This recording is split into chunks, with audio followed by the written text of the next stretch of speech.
Marsiungun tu chin hasak ding in kan in som.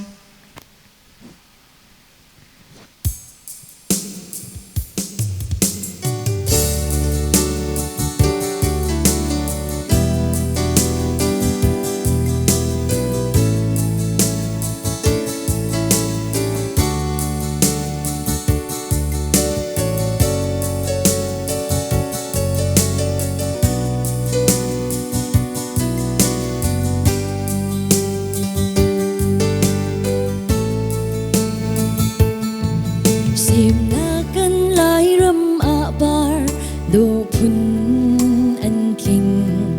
lai ram ado ter tu an si su bang par do dak te chu par se lu chu lai ram dây lu ga do chin ha kan lai ram a har thuk la sang a tam bang kan ram a hol phun kip adam chu bang par do de bang kan par se lo lai ram dây lu ga nom chin ha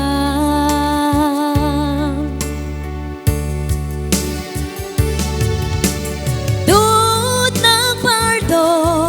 par se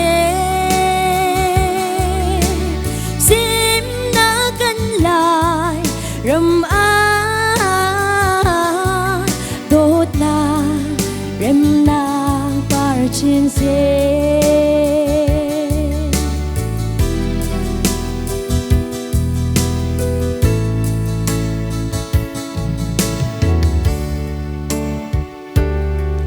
sim na kan lai ram a bar do phun an king lai ram ado ter tu an si chu bang dot nak par do te khi par se lo lai ram dây lu ga do chin ha kan lai ram a har thuk la sang a tam bang kan ram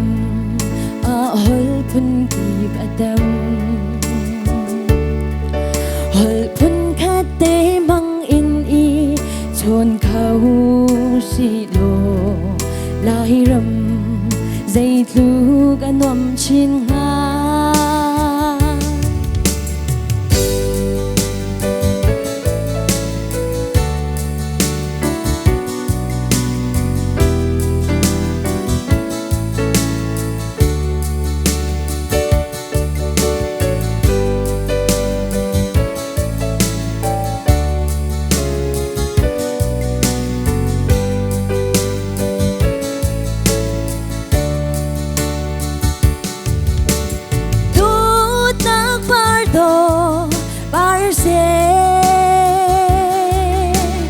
sim na kan lai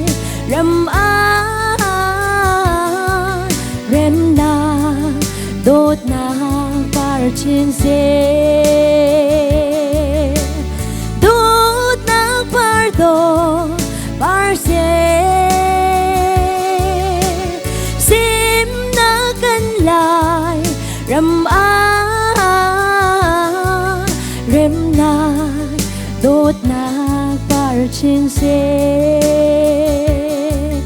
rem na dot na par chin se rem na dot na par chin se